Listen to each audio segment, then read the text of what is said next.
এই কোরআন আমাদের কলিজা, কোরআন আমাদের মাথার তাজ, কোরআন আমাদের সংবিধান, কোরআন আমাদের আত্মার আত্মা, কোরআন আমাদের চলার সাথী, কোরআন আমাদের পথের সাথী, কোরআন আমাদের হেফাজতকারী, কোরআন আমাদের সংবিধান, কোরআন আমাদের সুপারিশ করবে। এই কোরআনকে যারা বাংলামি করবে, কোরআনকে যারা অপমান করবে, বাংলার জমিনে তাদের ঠাঁই হবে না। কথা বলেন ঠিক কিনা?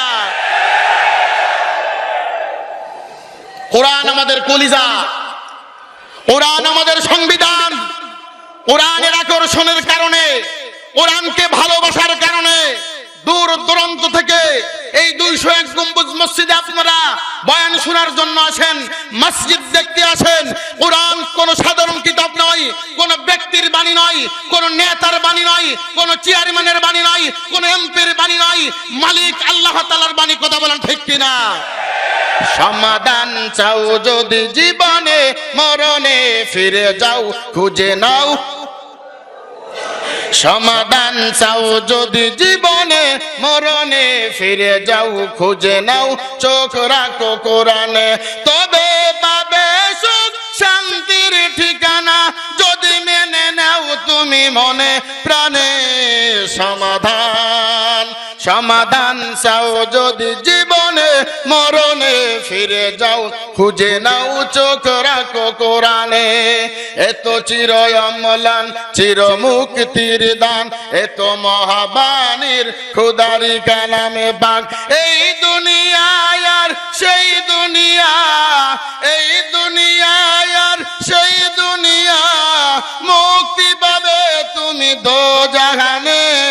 সমাধান সমাধান চাও যদি জীবনে, মরণে ফিরে যাও খুঁজে নাও। চোখ রাখো কোরআনে। ঠিক কিনা? আল্লাহ পাক রব্বুল আলামিন কোরআনুল কারীমের ভিতর আমাদের রিজিকের ব্যবস্থা করে দিয়েছেন। আমাকে আপনাকে সৃষ্টি করার আগে 70 বছর আগে বান্দার রিজিক সৃষ্টি করেন। ওয়ামা মিন দাব্বাতিন ফিল আরদি ইল্লা আলাল্লাহি রিজকুহা।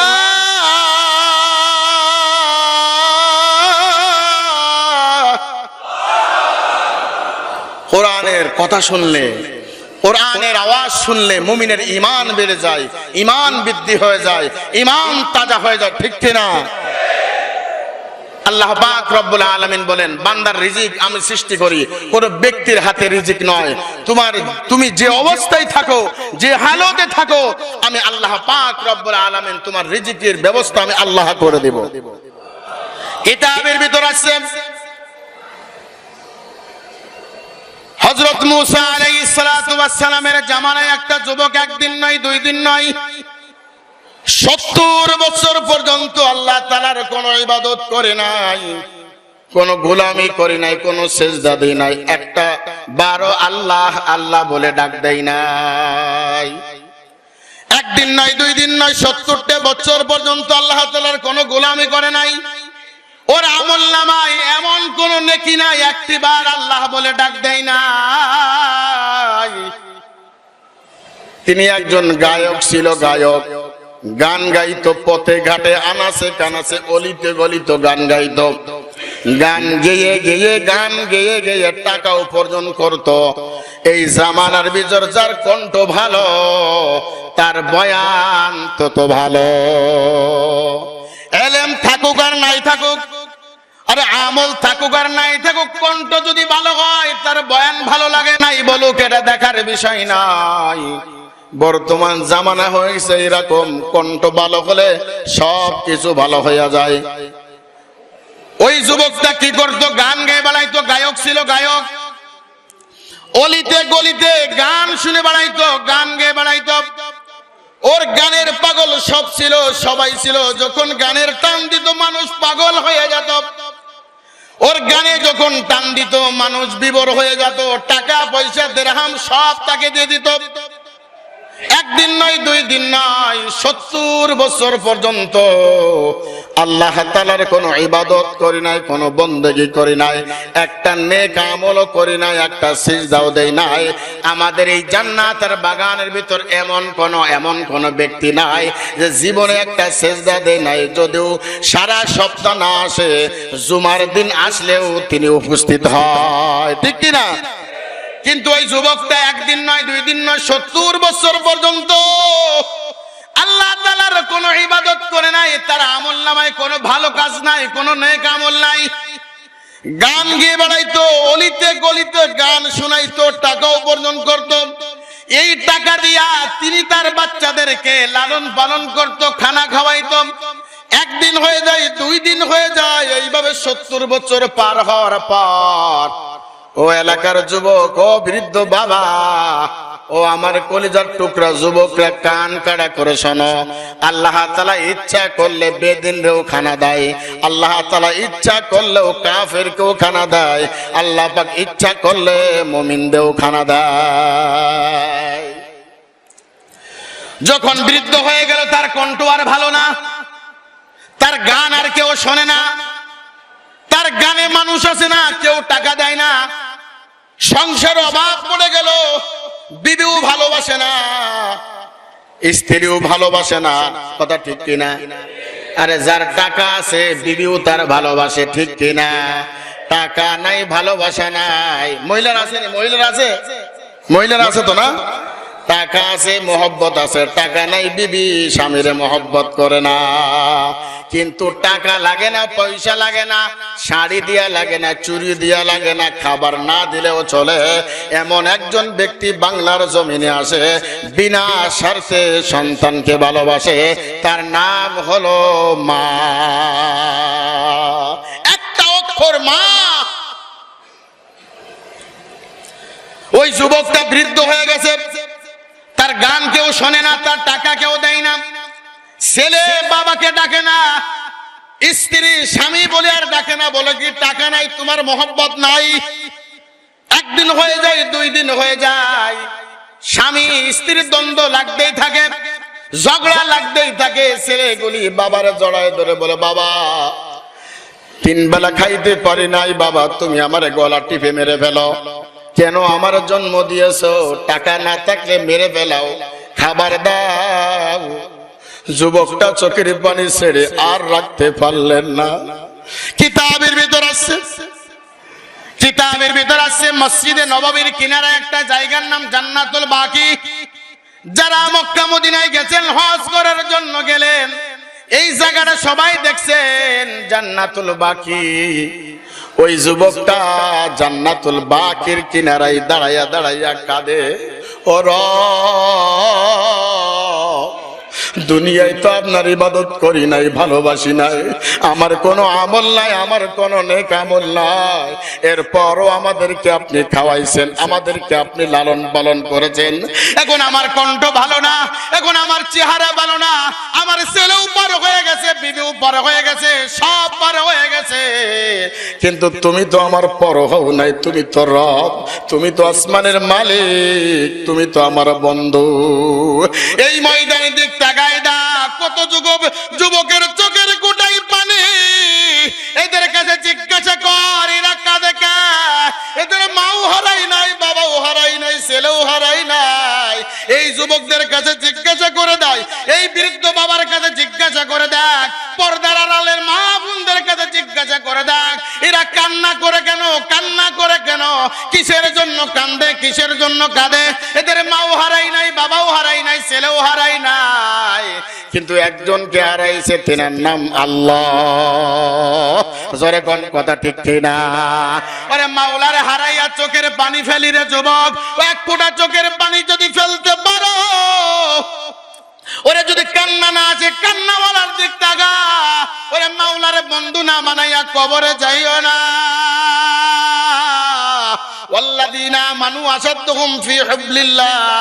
আল্লাহ পাক রব্বুল আলামিন বলেন, মাওলার বন্ধু বানা, মাওলার বন্ধু বানা। মাওলার বন্ধু না বানাইয়া কবরে যাস না। কবর ভয়ানক জায়গা, এমন জোরে চাপ মারবে একটা পাজরের হাড্ডি অন্য পাজরের সঙ্গে মিলিয়া যাবে। আরে এমন চাপ মারবে হাড্ডিগুলি কাট কাট করিয়া ওই ভিতরে ঢুকিয়া যাবে। আর যদি মাওলার বন্ধু হয়ে যাইতে পারো, তোমার কবর হবে ওয়াফতাহু লাহু বাবাইলাল জান্নাহ, তোমার জন্য 8টা জান্নাতের দরজা খুলে দিবে। যুবকটা জান্নাতুল বাকির কিনারায় বসিয়া কান্না করে, মালিক এই জামানের ভিতর আমার কেউ আপন না, মাও আপন না, বাবাও আপন না, ছেলেও আপন না, বিবিও আপন না, আমার মেয়েও আপন না, কিন্তু তোমার নাম তো একটা নাম গফফার, একটার নাম রহমান, একটার নাম রহিম। এই রহিম নামের উসিলায়, গফফার নামের উসিলায় তুমি আমারে মাফ করে দাও। এইভাবে আল্লাহর দরবারে ডাক দেয়। আমার মালিকের, আমার মালিক ডাক শুনিয়া আর থাকতে পারেন নাই, কারণ দুনিয়ায় আল্লাহ তাআলার কোনো ছেলে নাই, মেয়ে নাই, পরিবার নাই, কোন আব্বা নাই, কোন মা নাই, একমাত্র তার গোলাম, তার বান্দা আছে, তার আফন, তার বান্দা আছে, তার মোহব্বত।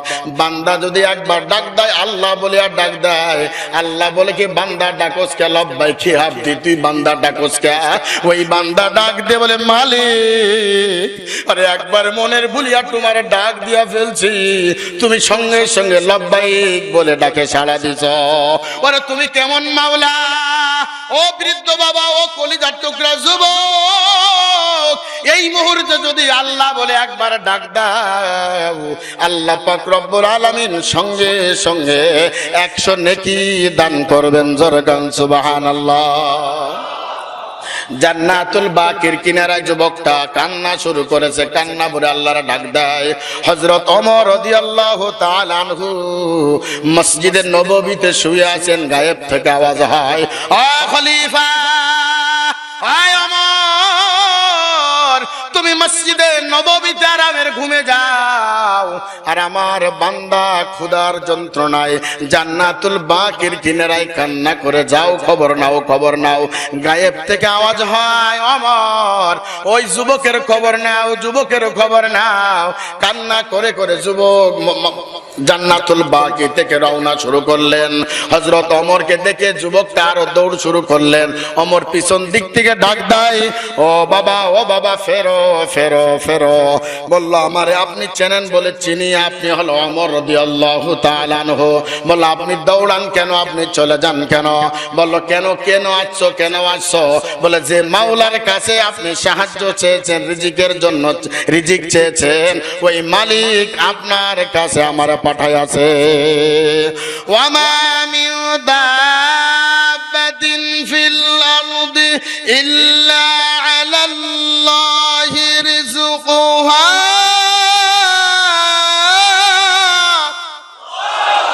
রিজিকের মালিক কে? আরে হায়াতের মালিক কে? মৌতের মালিক কে? যদি আল্লাহ পাক যদি হায়াতের মালিক হয়, আল্লাহ যদি রিজিকের মালিক হয়, গোলামি করব কার, ভয় করব কার? আল্লাহ পাক রব্বুল আলামিন অন্য আয়াতে বলেন, ইয়া আইয়ুহাল্লাযীনা আমানুত্তাকুল্লাহ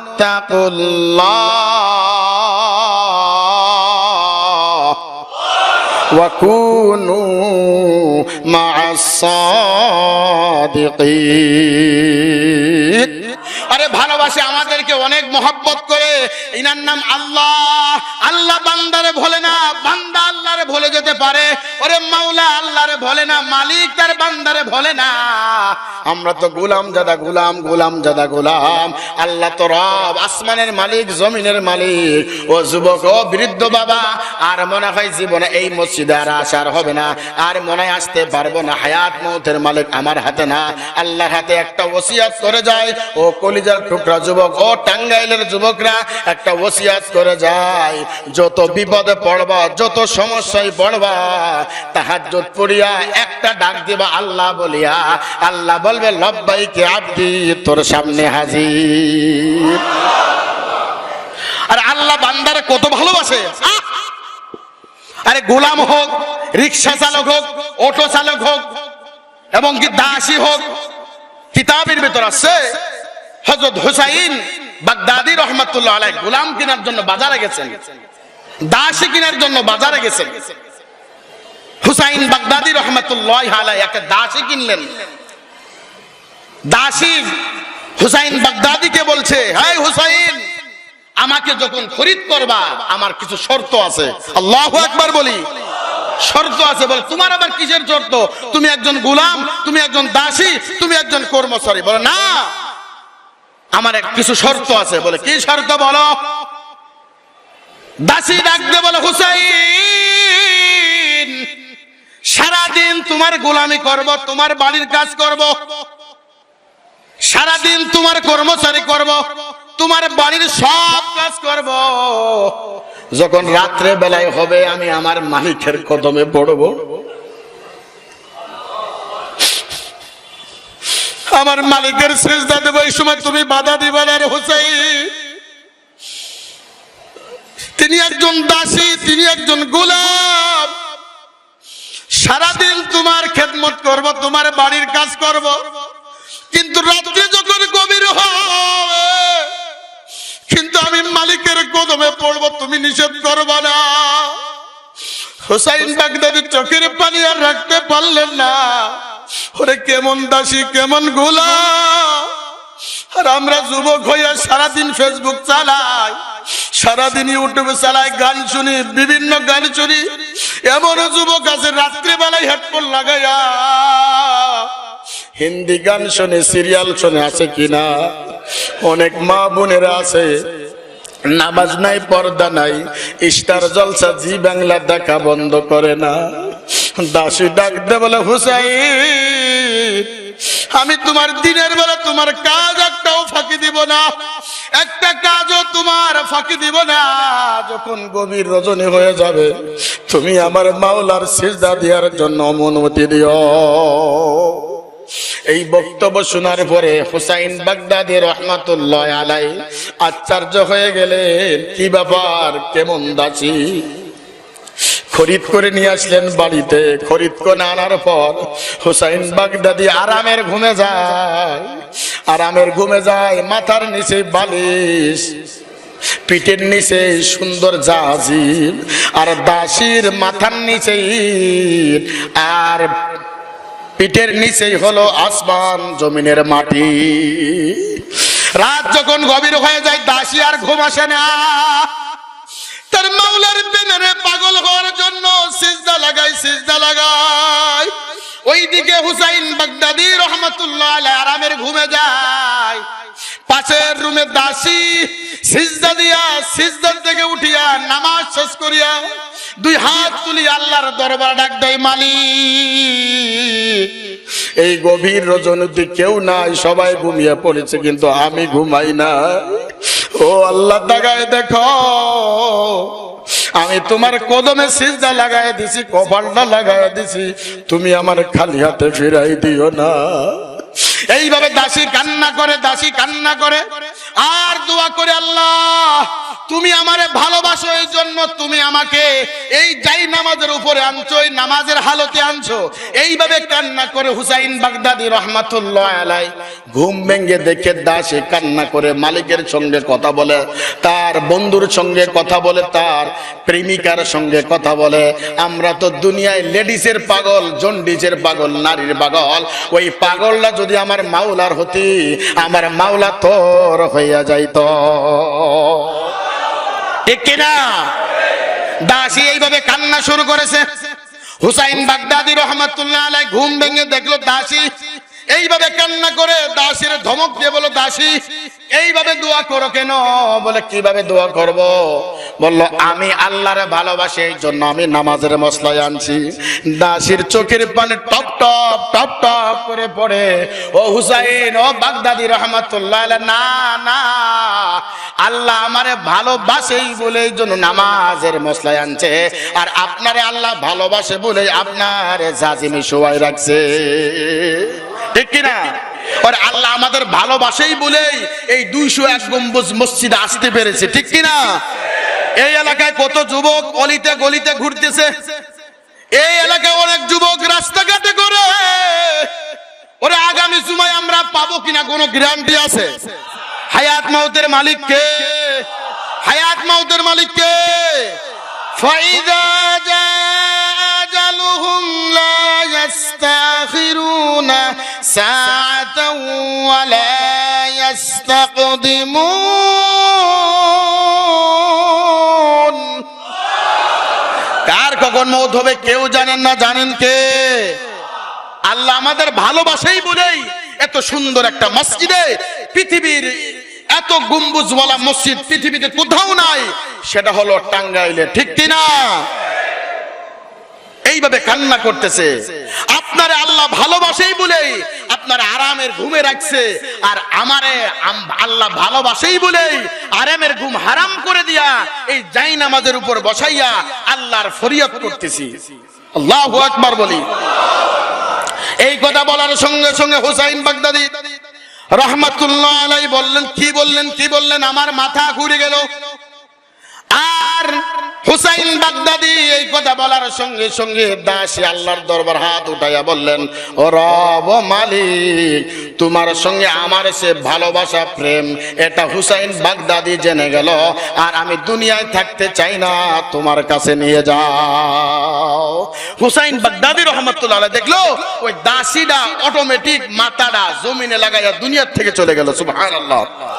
তার রুমের ভিতর রেখে আসলো। ফজরের নামাজ পড়ে হুসাইন বাগদাদি রহমাতুল্লাহ আলাইহি তার জানাজা পড়ানোর জন্য হুসাইন বাগদাদি রহমাতুল্লাহ কিছু মুসল্লি আনলেন। হুসাইন বাগদাদি রহমাতুল্লাহ আলাইহি দেখলো তারে কে গোসল করাইবে, কোন মহিলা পাচ্ছে না। হুসাইন বাগদাদি রহমাতুল্লাহ আলাইহি ওই দাসীর কাছে যে দেখলো কাফনের প্রত্যেকটা গুড়া দিয়ে জান্নাতের পানি বের হচ্ছে। জোরে বলেন না সুবহানাল্লাহ। কার সঙ্গে মহব্বত? জোরে কোন কার সঙ্গে মহব্বত? আল্লাহর সঙ্গে যদি মহব্বত করেন, আল্লাহর সঙ্গে যদি ভালোবাসেন, আল্লাহ পাক সকল মুসিবত থেকে, সকল অশ্লীল কাজ থেকে, সকল বিহাপনা কাজ থেকে, খারাপি কাজ থেকে হেফাজত করে আল্লাহ পাক তার গোলাম তার পায়ে সিজদার ব্যবস্থা করে দিবেন। কথা বলেন ঠিক কিনা?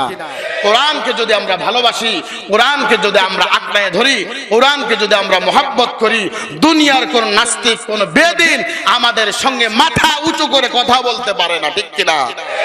কোরআন এমন একটি কিতাব, এই কোরআন যেখানে স্পষ্ট করে ওই জায়গাটা দামি হয়ে যায়, যে কাপড় স্পষ্ট করে কাপড় দামি হয়ে যায়, যে কাঠে স্পষ্ট করে কাঠ দামি হয়ে যায়, যে জায়গা স্পষ্ট করে জায়গা দামি হয়ে যায়, যে সিনায় কোরআন থাকে সিনা দামি হয়ে যায়, যে কোরআন ওয়ালাকে মহব্বত করে কোরআন ওয়ালা দামি হয়ে যায়, যে কোরআন ওয়ালাকে হাদিয়া দেয় ওই ব্যক্তি আল্লাহ পাক দামি হয়ে যায়, যেখানে কোরআন নাজিল হয় ওই জায়গাটা দামি হয়ে যায়। এই জন্য কোরআনকে মহব্বত করো, কোরআনকে ভালোবাসবো, কোরআনের উপর আক্রমণ করব না, কোরআনকে ভালোবেসে মৃত্যুবরণ করব, কোরআনকে মাথায় নিয়ে মৃত্যুবরণ করব। কথা বলেন ঠিক কিনা?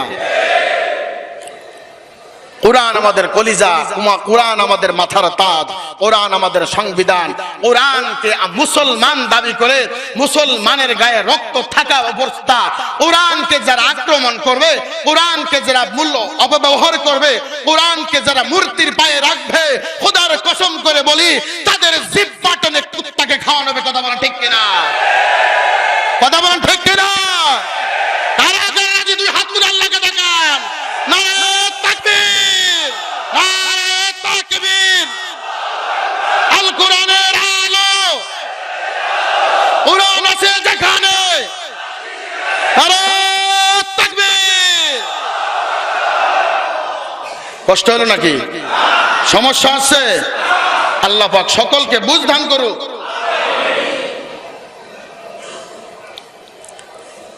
আল্লাহ পাক রব্বুল আলামিন, আমি কোরআনুল কারীম থেকে একটা আয়াত তেলাওয়াত করেছি, ইয়া আইয়ুহাল্লাযীনা আমানুত্তাকুল্লাহ, আল্লাহকে ভয় করো, আল্লাহর গোলামি করো। ইন্না আকরামাকুম ইনদাল্লাহি আতকাকুম। আল্লাহর গোলামি, আল্লাহর ভালোবাসা, আল্লাহর উপরে যদি একই নামতে পারে, দুনিয়ার কোন মানুষ আমাদের সামনে মাথা উঁচু করে কথা বলতে পারবে না। কথা বলো ঠিক কিনা? ভয় করবো কার? ভয় করবো কার? যার দিলের ভিতর এক জাররা পরিমাণ আল্লাহর ভয় আছে, কোরআনের গন্ধ আছে, ও কখনো জিনা করতে পারে না, ও কখনো সুদ খাইতে পারে না, ও কখনো ঘুষ খাইতে পারে না, ও কখনো জিনা করতে পারে না, ও কখনো গুনার কাজ করতে পারে না। আল্লাহর ভয় না থাকার কারণে, আল্লাহর মহব্বত না থাকার কারণে এই জন্য আমরা সুদ খাই, ঘুষ খাই, জিনা করি। কথা বলেন ঠিক কিনা? মুসলমান কখনো জিনা করতে পারে না, মুসলমান কখনো সুদ খাইতে পারে না, মুসলমান কখনো ঘুষ খাইতে পারে না, মুসলমান কখনো নবীকে কষ্ট দিতে পারে না, মুসলমান কখনো কোরআনকে কষ্ট দিতে পারে না, মুসলমান কখনো নবীর সুন্নাতকে ব্যঙ্গ করতে পারে না। কথা বলো ঠিক কিনা?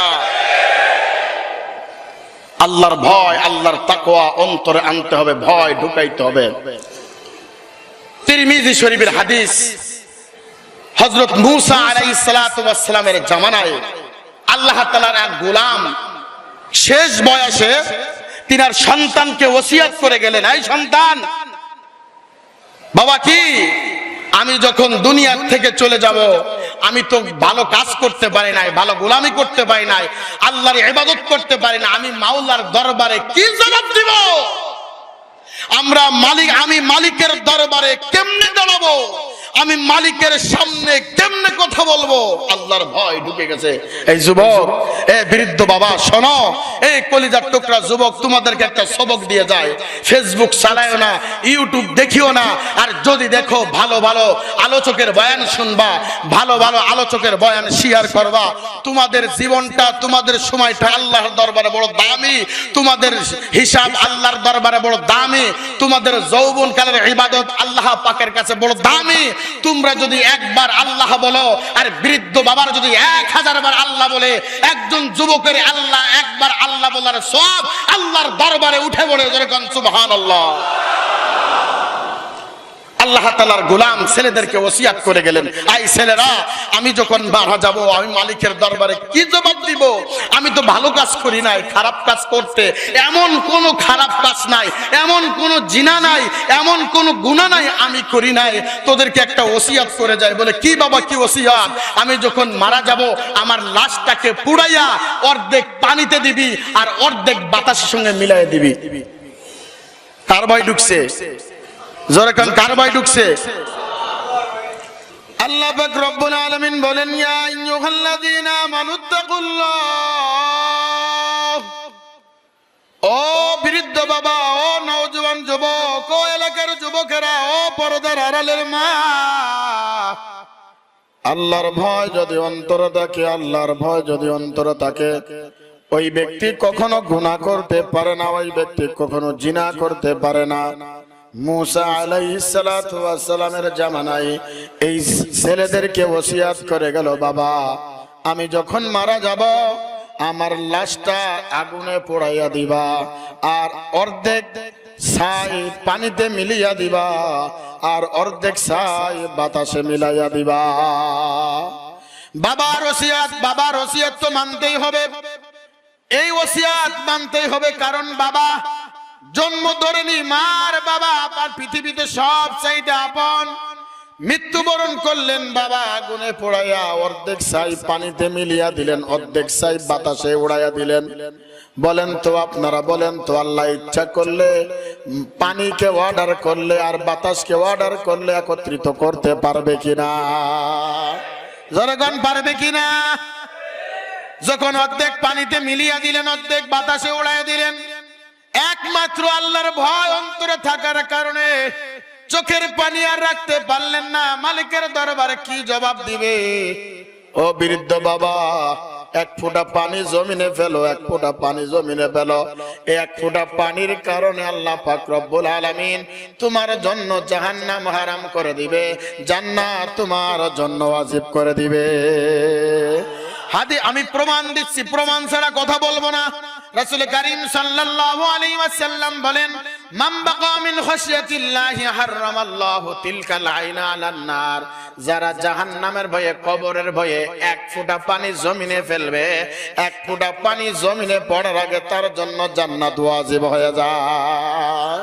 আল্লাহ পাক রব্বুল আলামিন কি বলেন? ফালইয়াযহাকু কলিলান ওয়ালিয়াবকু কাসীরা। বেশি বেশি কাঁদো, কম কম হাসো।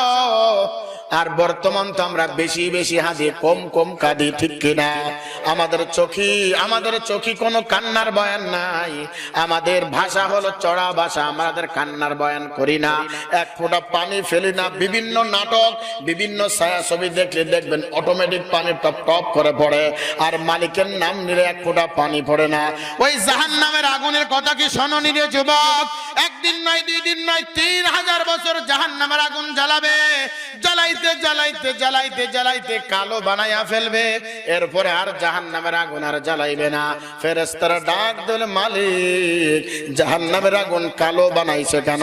বলে, আমি গোলামদেরকে বড় মহব্বত করি, বড় ভালোবাসি। আমার সামনে যদি গোলামরা কষ্ট পায় আমি সহ্য করতে পারবো না, এই জন্য জাহান্নাম কালো বানাইয়াছি। আমার গোলামগুলি জাহান্নামের ভিতর কষ্ট পাবে, আমি দেখতে পারবো না। আল্লাহ তাআলার বান্দার চোখের পানি আর ধরে রাখতে পারলেন না, বাতাসে উড়ায় দিলেন, পানিতে মিলিয়ে দিলেন। একমাত্র আল্লাহর ভয় অন্তরে ঢোকার কারণে, একটা অক্ষর ভয় অন্তরে ঢোকার কারণে এই পরিণতি শেষ হয়েছে। আল্লাহ পাক রব্বুল আলামিন কিতাবের ভিতর লেখেন, রাসূল করিম সাল্লাল্লাহু আলাইহি ওয়াসাল্লাম বর্ণনা করেন, শেষ জামানের ভিতর ওই বৃদ্ধ লোকের এক